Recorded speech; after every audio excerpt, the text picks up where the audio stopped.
नमस्कार, आदाब, सत श्री अकाल। आपका ये दोस्त राजेश लेकर हाजिर है आज की कहानी। सबसे पहले आप सभी का हमारे चैनल सूत्रधार स्टोरीज पर हार्दिक स्वागत है, अभिनंदन है। और एक रिक्वेस्ट है कि अगर आपने अभी तक हमारे चैनल को सब्सक्राइब नहीं किया है तो इसे सब्सक्राइब कर लें और वीडियो को लाइक और शेयर करते रहें, क्योंकि ये चैनल है वो जगह जहां पर आप सुनते हैं साहित्यिक कहानियां। तो चलिए चलते हैं अब सीधे कहानी की ओर। प्रस्तुत है मुंशी प्रेमचंद जी की मशहूर कहानी कायर। और दोस्तों, कहते हैं ना, प्यार किया तो डरना क्या। और सच है, अगर किसी के मन में भय हो, लालच हो, तो वो प्यार भला क्या करेगा। कायरों का काम नहीं है प्रेम करना। तो चलिए सुनिए कहानी मुंशी प्रेमचंद कृत कायर। युवक का नाम केशव था, युवती का प्रेमा। दोनों एक ही कॉलेज के और एक ही क्लास के विद्यार्थी थे। केशव नए विचारों का युवक था, जात पात के बंधनों का विरोधी। प्रेमा पुराने संस्कारों की कायल थी, पुरानी मर्यादाओं और प्रथाओं में पूरा विश्वास रखने वाली। लेकिन फिर भी दोनों में गाढ़ा प्रेम हो गया था और ये बात सारे कॉलेज में मशहूर थी। केशव ब्राह्मण होकर भी वैश्य कन्या प्रेमा से विवाह करके अपना जीवन सार्थक करना चाहता था। उसे अपने माता पिता की परवाह न थी, कुल मर्यादा का विचार भी उसे स्वांग सा लगता था। उसके लिए सत्य कोई वस्तु थी तो प्रेम थी, किंतु प्रेमा के लिए माता पिता और कुल परिवार के आदेश के विरुद्ध एक कदम बढ़ाना भी असंभव था। संध्या का समय है। विक्टोरिया पार्क के एक निर्जन स्थान में दोनों आमने सामने हरियाली पर बैठे हुए हैं। सैर करने वाले एक एक करके विदा हो गए, किंतु ये दोनों अभी वहीं बैठे हुए हैं। उनमें एक ऐसा प्रसंग छिड़ा हुआ है जो किसी तरह समाप्त नहीं होता। केशव ने झुंझलाकर कहा, इसका यह अर्थ है कि तुम्हें मेरी परवाह नहीं है? प्रेमा ने उसको शांत करने की चेष्टा करके कहा, तुम मेरे साथ अन्याय कर रहे हो केशव, लेकिन मैं इस विषय को माता पिता के सामने कैसे छेड़ूं? ये मेरी समझ में नहीं आता। वे लोग पुरानी रूढ़ियों के भक्त हैं। मेरी तरफ से कोई ऐसी बात सुनकर मन में जो जो शंकाएं होंगी, उनकी तुम कल्पना कर सकते हो?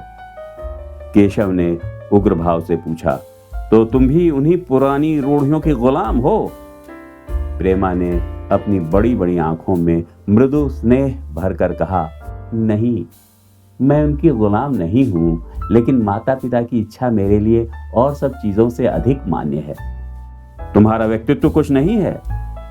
ऐसा ही समझ लो। मैं तो समझता था कि ये ढकोसले मूर्खों के लिए ही हैं, लेकिन अब मालूम हुआ कि तुम जैसी विदुषियां भी उनकी पूजा करती हैं। जब मैं तुम्हारे लिए संसार को छोड़ने पर तैयार हूं तो तुमसे भी यही आशा करता हूं। प्रेमा ने मन में सोचा, मेरा अपनी देह पर क्या अधिकार है? जिन माता पिता ने अपने रक्त से मेरी सृष्टि की है और अपने स्नेह से उसे पाला है, उनकी मर्जी के खिलाफ कोई काम करने का उसे कोई हक नहीं। उसने दीनता के साथ केशव से कहा, क्या प्रेम स्त्री और पुरुष के रूप में ही रह सकता है, मैत्री के रूप में नहीं? मैं तो आत्मा का बंधन समझती हूं। केशव ने कठोर भाव से कहा, इन दार्शनिक विचारों से तुम मुझे पागल कर दोगी प्रेमा। बस इतना ही समझ लो, मैं निराश होकर जिंदा नहीं रह सकता। मैं प्रत्यक्षवादी हूं और कल्पनाओं के संसार में प्रत्यक्ष का आनंद उठाना मेरे लिए असंभव है।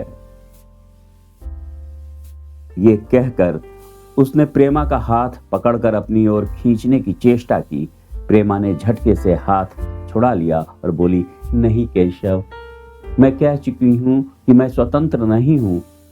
तुम मुझसे वो चीज न मांगो जिस पर मेरा कोई अधिकार नहीं है। केशव को अगर प्रेमा ने कठोर शब्द कहे होते तो भी उसे इतना दुख न हुआ होता। एक क्षण तक वो मन मारे बैठा रहा, फिर उठकर निराशा भरे स्वर में बोला, जैसी तुम्हारी इच्छा। और आहिस्ता आहिस्ता कदम सा उठाता हुआ वहां से चला गया। प्रेमा अभी वहीं बैठी आंसू बहाती रही। रात को भोजन करके प्रेमा जब अपनी माँ के साथ लेटी तो उसकी आंखों में नींद न थी। केशव ने उसे एक ऐसी बात कह दी थी जो चंचल पानी में पड़ने वाली छाया की तरह उसके दिल पर छाई हुई थी। प्रतिक्षण उसका रूप बदलता था। वो उसे स्थिर न कर सकती थी। माता से इस विषय में कुछ कहे तो कैसे, लज्जा मुंह बंद कर देती थी। उसने सोचा, अगर केशव के साथ मेरा विवाह न हुआ तो उस समय मेरा क्या कर्तव्य होगा। अगर केशव ने कुछ उदंडता कर डाली तो मेरे लिए संसार में फिर क्या रह जाएगा। लेकिन मेरा बस ही क्या है। इन भांति भांति के विचारों में एक बात जो उसके मन में निश्चित हुई वो ये थी कि केशव के सिवा वो और किसी से विवाह न करेगी। उसकी माता ने पूछा, क्या तुझे अब तक नींद नहीं आई? मैंने तुझसे कितनी बार कहा कि थोड़ा बहुत घर का काम काज किया कर, लेकिन तुझे किताबों से ही फुर्सत नहीं मिलती। 4 दिन में तू पराए घर चली जाएगी, कौन जाने कैसा घर मिले। अगर कुछ काम करने की आदत न रही तो कैसे निवाह होगा। प्रेमा ने भोलेपन से कहा, मैं पराए घर जाऊंगी ही क्यों। माता ने मुस्कुराकर कहा, लड़कियों के लिए यही तो सबसे बड़ी विपत्ति है बेटी। माँ बाप की गोद में पलकर ज्यों ही सयानी हुई दूसरों की हो जाती हैं। अगर अच्छे प्राणी मिले तो जीवन आराम से कट गया, नहीं रो रो कर दिन काटना पड़ा। सब कुछ भाग्य के अधीन है। अपनी बिरादरी में तो मुझे कोई घर नहीं भाता, कहीं लड़कियों का आदर नहीं, लेकिन करना तो बिरादरी में ही पड़ेगा। न जाने जात पात का बंधन कब टूटेगा। प्रेमा डरते डरते बोली, कहीं कहीं तो बिरादरी के बाहर भी विवाह होने लगे हैं। उसने कहने को कह दिया, लेकिन उसका हृदय कांप रहा था कि माताजी कुछ भांप न जाएं। माता ने विस्मय के साथ पूछा, क्या हिंदुओं में ऐसा हुआ है? फिर उसने आप ही आप उस प्रश्न का जवाब भी दिया, और 2-4 जगह ऐसा हो भी गया तो उससे क्या होता है। प्रेमा ने इसका कुछ जवाब न दिया। भय हुआ कि माता कहीं उसका आशय समझ न जाएं। उसका भविष्य एक अंधेरी खाई की तरह उसके सामने मुंह खोले खड़ा था, मानो उसे निगल जाएगा। उसे न जाने कब नींद आ गई। प्रातःकाल प्रेमा सोकर उठी तो उसके मन में एक विचित्र साहस का उदय हो गया था। सभी महत्वपूर्ण फैसले हम आकस्मिक रूप से कर लिया करते हैं, मानो कोई दैवी शक्ति हमें उनकी ओर खींच ले जाती है। वही हालत प्रेमा की थी। कल तक वो माता पिता के निर्णय को मान्य समझती थी, पर संकट को सामने देखकर उसमें उस वायु की हिम्मत पैदा हो गई थी जिसके सामने कोई पर्वत आ गया हो। वही मंद वायु प्रबल वेग से पर्वत के मस्तक पर चढ़ जाती है और उसे कुचलती हुई दूसरी तरफ जा पहुंचती है। प्रेमा मन में सोच रही थी, माना ये देह माता पिता की है, किंतु आत्मा तो मेरी है। मेरी आत्मा को जो कुछ भुगतना पड़ेगा वो इसी देह से तो भुगतना पड़ेगा। अब वो इस विषय में संकोच करना अनुचित ही नहीं, घातक समझ रही थी। अपने जीवन को क्यों एक झूठे सम्मान पर बलिदान करे। उसने सोचा, विवाह का आधार अगर प्रेम न हो तो वो देह का विक्रय है। आत्मसमर्पण क्या बिना प्रेम के भी हो सकता है?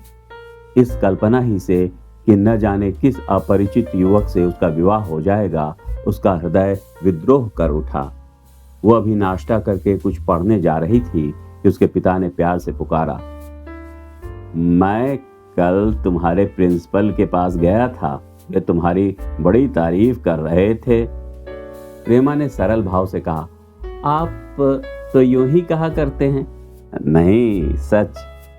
ये कहते हुए उन्होंने अपनी मेज की दराज खोली और मखमली चौखटे में जड़ी हुई एक तस्वीर निकालकर उसे दिखाते हुए बोले, ये लड़का ICS के इम्तिहान में प्रथम आया है, इसका नाम तो तुमने सुना होगा। बूढ़े पिता ने ऐसी भूमिका बांध दी थी कि प्रेमा उनका आशय न समझ सके, लेकिन प्रेमा भांप गई। उसका मन तीर की भांति लक्ष्य पर जा पहुंचा। उसने बिना तस्वीर की ओर देखे ही कहा, नहीं, मैंने तो उसका नाम नहीं सुना। पिता ने बनावटी आश्चर्य से कहा, क्या? तुमने उसका नाम ही नहीं सुना? आज के दैनिक पत्र में उसका चित्र और जीवन वृत्तांत छपा है। प्रेमा ने रुखाई से जवाब दिया, होगा, मगर मैं तो उस परीक्षा का कोई महत्व नहीं समझती। मैं तो समझती हूँ जो लोग इस परीक्षा में बैठते हैं वे पल्ले सिरे के स्वार्थी होते हैं। आखिर उनका उद्देश्य इसके सिवा और क्या होता है कि अपने गरीब, निर्धन, दलित भाइयों पर शासन करें और खूब धन संचय करें। ये तो जीवन का कोई ऊंचा उद्देश्य नहीं है। इस आपत्ति में जलन थी, अन्याय था, निर्दयता थी। पिताजी ने समझा था प्रेमा ये बखान सुनकर लट्टू हो जाएगी। ये जवाब सुनते ही तीखे स्वर में बोले, तू तो ऐसी बातें कर रही है जैसे तेरे लिए धन और अधिकार का कोई मूल्य ही नहीं।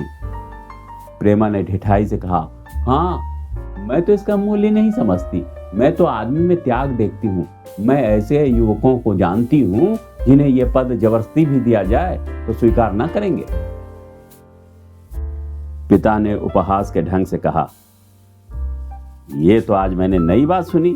मैं तो देखता हूं कि छोटी मोटी नौकरियों के लिए लोग मारे फिरते हैं। मैं जरा उस लड़के की सूरत देखना चाहता हूं जिसमें इतना त्याग हो। मैं तो उसकी पूजा करूंगा। शायद किसी दूसरे अवसर पर यह शब्द सुनकर प्रेमा लज्जा से सिर झुका लेती, पर इस समय उसकी दशा उस सिपाही की सी थी जिसके पीछे गहरी खाई हो। आगे बढ़ने के सिवा उसके लिए और कोई मार्ग न था। अपने आवेश को संयम से दबाती हुई, आंखों में विद्रोह भरे, वो अपने कमरे में गई और केशव के कई चित्रों में से वो एक चित्र चुनकर लाई जो उसकी निगाह में सबसे खराब था और पिता के सामने रख दिया। बूढ़े पिताजी ने चित्र को उपेक्षा के भाव से देखना चाहा, लेकिन पहली दृष्टि ही में उसने उन्हें आकर्षित कर लिया। ऊंचा कद था और दुर्बल होने पर भी उसका गठन स्वास्थ्य और संयम का परिचय दे रहा था। मुख पर प्रतिभा का तेज न था, पर विचारशीलता का कुछ ऐसा प्रतिबिंब था जो उसके मन में विश्वास पैदा करता था।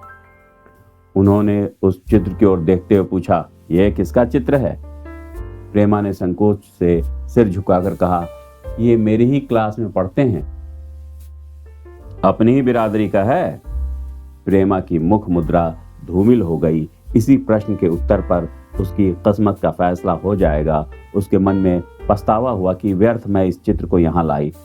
उसमें एक क्षण के लिए जो दृढ़ता आई थी वो इस पहले प्रश्न के सामने कातर हो उठी। दबी हुई आवाज में बोली, जी नहीं, वो ब्राह्मण है। और ये कहने के साथ ही क्षुब्ध होकर कमरे से निकल गई, मानो यहाँ की वायु में उसका गला घुटा जा रहा हो, और दीवार की आड़ में होकर रोने लगी। लाला जी को तो पहले ऐसा क्रोध आया कि प्रेमा को बुलाकर साफ साफ कह दें कि ये असंभव है। वे उसी गुस्से में दरवाजे तक आए, लेकिन प्रेमा को रोते देखकर नम्र हो गए। इस युवक के प्रति प्रेमा के मन में क्या भाव थे ये उनसे छिपा न रहा। वे स्त्री शिक्षा के पूरे समर्थक थे, लेकिन इसके साथ ही कुल मर्यादा की रक्षा भी करना चाहते थे। अपनी ही जाति के सुयोग्य वर्ग के लिए अपना सर्वस्व अर्पण कर सकते थे, लेकिन उस क्षेत्र के बाहर कुलीन से कुलीन और योग्य से योग्य वर्ग की कल्पना भी उनके लिए असह्य थी। इससे बड़ा अपमान वे सोच ही ना सकते थे। उन्होंने कठोर स्वर में कहा, आज से कॉलेज जाना बंद कर दो। अगर शिक्षा कुल मर्यादा को डुबोना ही सिखाती है तो कुशिक्षा है। प्रेमा ने कातर कंठ से कहा, परीक्षा तो समीप आ गई है। लाला जी ने दृढ़ता से कहा, आने दो, और फिर अपने कमरे में जाकर विचारों में डूब गए। 6 महीने गुजर गए। लाला जी ने घर में आकर पत्नी को एकांत में बुलाया और बोले, जहां तक मुझे मालूम हुआ है केशव बहुत ही सुशील और प्रतिभाशाली युवक है। मैं तो समझता हूं प्रेमा इस शोक में घुल घुल कर प्राण दे देगी। तुमने भी समझाया, मैंने भी समझाया, दूसरों ने भी समझाया, पर उस पर कोई असर ही नहीं होता। ऐसी दशा में हमारे लिए और क्या उपाय? उनकी पत्नी ने चिंतित भाव से कहा, कर तो दोगे, लेकिन रहोगे कहाँ? न जाने कहाँ से ये कुलच्छनी मेरी कोख में आई। लाला जी ने भवें सिकोड़कर तिरस्कार के साथ कहा, ये तो 1000 दफा सुन चुका, लेकिन कुल मर्यादा के नाम को कहाँ तक रोएं? चिड़िया का पर खोल कर यह आशा करना कि वो तुम्हारे आंगन में ही फुदकती रहेगी भ्रम है। मैंने इस प्रश्न पर ठंडे दिल से विचार किया है। और इस नतीजे पर पहुंचा हूं कि हमें इस आपद धर्म को स्वीकार कर लेना चाहिए। कुल मर्यादा के नाम पर मैं प्रेमा की हत्या नहीं कर सकता। दुनिया हंसती हो हंसे, मगर वो जमाना बहुत जल्द आने वाला है जब ये सभी बंधन टूट जाएंगे। आज भी सैकड़ों विवाह जात पात के बंधनों को तोड़कर हो रहे हैं। अगर विवाह का उद्देश्य स्त्री और पुरुष का सुखमय जीवन है तो हम प्रेमा की उपेक्षा नहीं कर सकते हैं। वृद्धा ने क्षुब्ध होकर कहा, जब तुम्हारी यही इच्छा है तो मुझसे क्या पूछते हो? लेकिन मैं कह देती हूँ कि मैं इस विवाह के नजदीक न जाऊंगी, न कभी इस छोकरी का मुंह देखूंगी। समझ लूंगी जैसे और सब लड़के मर गए वैसे ये भी मर गई। तो फिर आखिर तुम क्या करने को कहती हो? क्यों नहीं उस लड़के से विवाह कर देते? उसमें क्या बुराई है? वो 2 साल में सिविल सर्विस पास करके आ जाएगा। केशव के पास रखा क्या है? बहुत होगा किसी दफ्तर में क्लर्क हो जाएगा। और अगर प्रेमा प्राण हत्या कर ले तो कर ले। तुम तो उसे और शह देते हो। जब उसे हमारी परवाह नहीं है तो हम उसके लिए अपने नाम को क्यों कलंकित करें? प्राण हत्या करना कोई खेल नहीं है, ये सब धमकी है। मन घोड़ा है, जब तक उसे लगाम न दो पुट्ठे पर हाथ भी न रखने दे। जब उसके मन का ये हाल है तो कौन कहे केशव के साथ ही जिंदगी भर निबाह करेगी। जिस तरह आज उससे प्रेम है उसी तरह कल दूसरे से हो सकता है। तो क्या पत्ते पर अपना मांस बिकवाना चाहते हो? लाला जी ने स्त्री को प्रश्न सूचक दृष्टि से देखकर कहा, और अगर वो कल खुद जाकर केशव से विवाह कर ले तो तुम क्या कर लोगी? फिर तुम्हारी कितनी इज्जत रह जाएगी? वो चाहे संकोचवश या हम लोगों के लिहाज में यूं ही बैठी रहे, पर यदि जिद पर कमर बांध ले, हम तुम कुछ नहीं कर सकते। इस समस्या का ऐसा भीषण अंत भी हो सकता है, ये इस वृद्धा के ध्यान में भी न आया था। ये प्रश्न बम की गोली की तरह उसके मस्तक पर गिरा। एक क्षण तक वो अवाक बैठी रह गई, मानो इस आघात ने उसकी बुद्धि की धज्जियां उड़ा दी हों। फिर पराभूत होकर बोली, तुम्हें अनोखी ही कल्पनाएं सूझती हैं। मैंने तो आज तक कभी भी नहीं सुना कि किसी कुलीन कन्या ने अपनी इच्छा से विवाह किया है। तुमने ना सुना हो, लेकिन मैंने सुना है और देखा है। ऐसा होना बहुत संभव है। जिस दिन ऐसा होगा उस दिन तुम मुझे जीती न देखोगे। मैं ये नहीं कहता ऐसा होगा ही, लेकिन होना संभव है। तो जब ऐसा होना है तो इससे तो यही अच्छा है कि हम ही इसका प्रबंध करें। जब नाक ही कट रही है तो तेज छुरी से क्यों न कटे? कल केशव को बुलाकर देखो क्या कहता है। केशव के पिता सरकारी पेंशनर थे, मिजाज के चिड़चिड़े और कृपण। धर्म के आडंबरों में ही उनके चित्त को शांति मिलती थी। कल्पना शक्ति का अभाव था, किसी के मनोभावों का सम्मान न कर सकते थे। वो अब भी उस संसार में रहते थे जिसमें उन्होंने अपने बचपन और जवानी के दिन काटे थे। नवयुग की बढ़ती हुई लहर को वे सर्वनाश कहते थे और कम से कम अपने घर को दोनों हाथों और दोनों पैरों का जोर लगाकर उसे बचाए रखना चाहते थे। इसलिए जब एक दिन प्रेमा के पिता उनके पास पहुंचे और केशव से प्रेमा के विवाह का प्रस्ताव किया तो बूढ़े पंडित जी अपने आपे में ना रह सके। धुंधली आंखें फाड़कर बोले, आप भंग तो नहीं खा गए हैं? इस तरह का संबंध और चाहे कुछ हो, विवाह नहीं है। मालूम होता है आपको भी नए जमाने की हवा लग गई। बूढ़े बाबूजी ने नम्रता से कहा, मैं खुद ऐसा संबंध नहीं पसंद करता। इस विषय में मेरे भी वही विचार हैं जो आपके, पर बात ऐसी आ पड़ी है कि मुझे विवश होकर आपकी सेवा में आना पड़ा। आज के लड़के और लड़कियां कितने स्वेच्छाचारी हो गए हैं, ये तो आप जानते ही हैं। हम बूढ़े लोगों के लिए अब अपने सिद्धांतों की रक्षा करना कठिन हो गया है। मुझे भय है कि कहीं ये दोनों निराश होकर अपनी जान पर न खेल जाएं। बूढ़े पंडित जी जमीन पर पांव पटकते हुए गरज उठे, आप क्या कहते हैं साहब? आपको शर्म नहीं आती? हम ब्राह्मण हैं और ब्राह्मणों में भी कुलीन। ब्राह्मण कितने ही पतित हो गए हों, इतने मर्यादा शून्य नहीं हुए हैं कि बनिए बक्कालों की लड़की से विवाह करते फिरें। जिस दिन कुलीन ब्राह्मणों में लड़कियां ना रहेंगी उस दिन समस्या उपस्थित हो सकती है। मैं कहता हूं आपको मुझसे यह बात करने का साहस कैसे हुआ? बूढ़े बाबूजी जितना ही दबते थे उतना ही पंडित जी बिगड़ते थे। यहां तक कि लाला जी अपना अपमान ज्यादा न सह सके और अपनी तकदीर को कोसते हुए चले गए। उसी वक्त केशव कॉलेज से आया। पंडित जी ने तुरंत उसे बुलाकर कठोर कंठ से कहा, मैंने सुना है तुमने किसी बनिए की लड़की से अपना विवाह निश्चित कर लिया है। यह खबर कहां तक सही है? केशव ने अनजान बनकर पूछा। आपसे किसने कहा? किसी ने कहा। मैं पूछता हूं यह बात ठीक है या नहीं? अगर ठीक है और तुमने अपनी मर्यादा को डुबाना निश्चय कर लिया है तो तुम्हारे लिए हमारे घर में कोई स्थान नहीं। तुम्हें मेरी कमाई का एक धेला भी नहीं मिलता। मेरे पास जो कुछ है वो मेरी अपनी कमाई है। मुझे अख्तियार है कि मैं उसे जिसे चाहूं दे दूं। तुम ये अनीति करके मेरे घर में कदम नहीं रख सकते। केशव पिता के स्वभाव से परिचित था। प्रेमा से उसे प्रेम था। वो गुप्त रूप से प्रेमा से विवाह कर लेना चाहता था। बाप हमेशा तो बैठे ना रहेंगे। माता के स्नेह पर उसे विश्वास था। उस प्रेम की तरंग में वो सारे कष्टों को झेलने के लिए तैयार मालूम होता था। लेकिन जैसे कोई कायर सिपाही बंदूक के सामने जाकर हिम्मत खो बैठता है और कदम पीछे हटा लेता है, वही दशा केशव की हुई। वो साधारण युवकों की तरह सिद्धांतों के लिए बड़े बड़े तर्क कर सकता था। ज़बान में उनमें अपनी भक्ति की दुहाई दे सकता था, लेकिन उसके लिए यातनाएं झेलने की सामर्थ्य उसमें न थी। अगर वो अपनी जिद पर अड़ा और पिता ने भी अपनी टेक रखी तो उसका कहाँ ठिकाना लगेगा। उसका जीवन ही नष्ट हो जाएगा। उसने दबी जबान से कहा, जिसने आपसे ये कहा है बिल्कुल झूठ कहा है। पंडित जी ने तीव्र नेत्रों से देखकर कहा, तो यह खबर बिल्कुल गलत है? जी जी जी हाँ, बिल्कुल गलत है। तो तुम आज ही इसी वक्त उस बनिए को खत लिख दो और याद रखो कि अगर इस तरह की चर्चा फिर उठी तो मैं तुम्हारा सबसे बड़ा शत्रु होऊंगा। बस जाओ। केशव और कुछ न कह सका। वो यहां से चला तो ऐसा मालूम होता था कि पैरों में दम नहीं है। दूसरे दिन प्रेमा ने केशव के नाम ये पत्र लिखा। प्रिय केशव, तुम्हारे पूज्य पिताजी ने लाला जी के साथ जो अशिष्ट और अपमानजनक व्यवहार किया है, उसका हाल सुनकर मेरे मन में बड़ी शंका उत्पन्न हो रही है। शायद उन्होंने तुम्हें भी डांट फटकार बतलाई होगी। ऐसी दशा में मैं तुम्हारा निश्चय सुनने के लिए विकल हो रही हूँ। तुम्हारे साथ हर तरह का कष्ट झेलने को तैयार हूँ। मुझे तुम्हारे पिताजी की संपत्ति का मोह नहीं है। मैं तो केवल तुम्हारा प्रेम चाहती हूँ और उसी में प्रसन्न हूँ।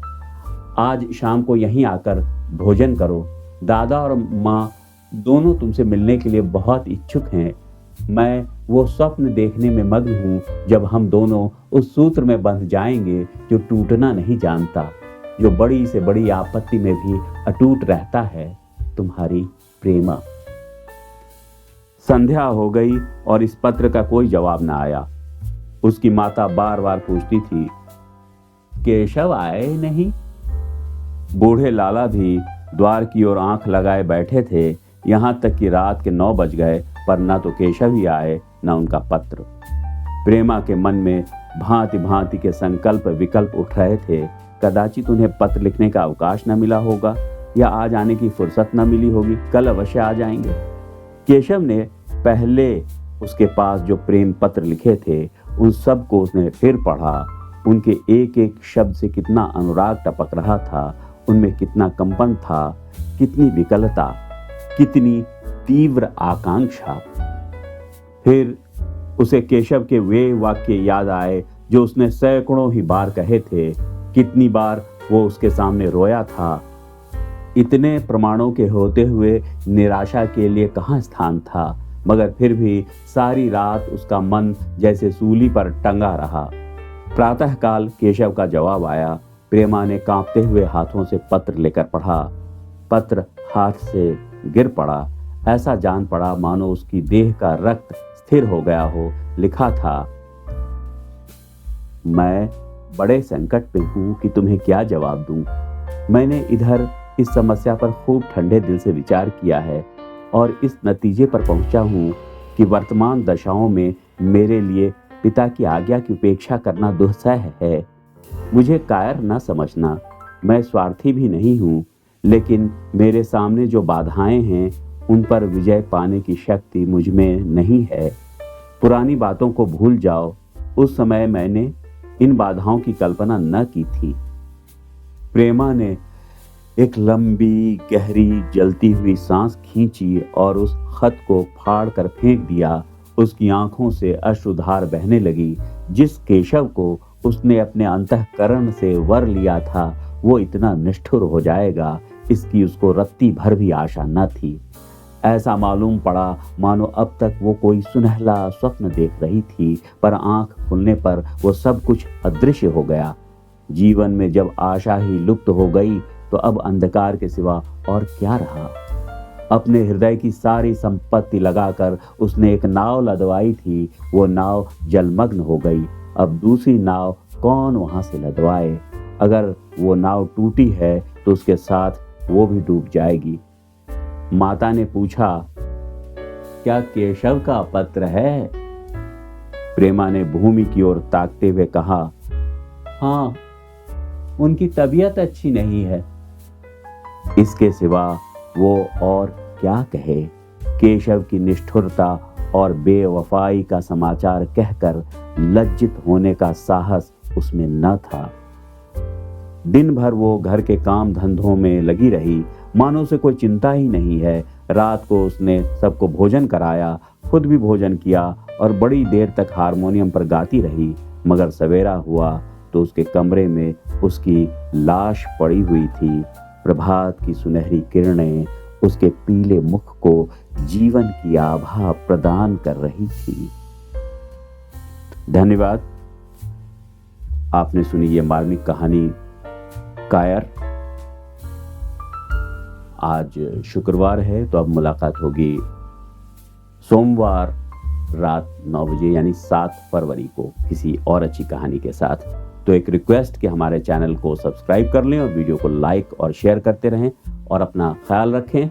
नमस्कार।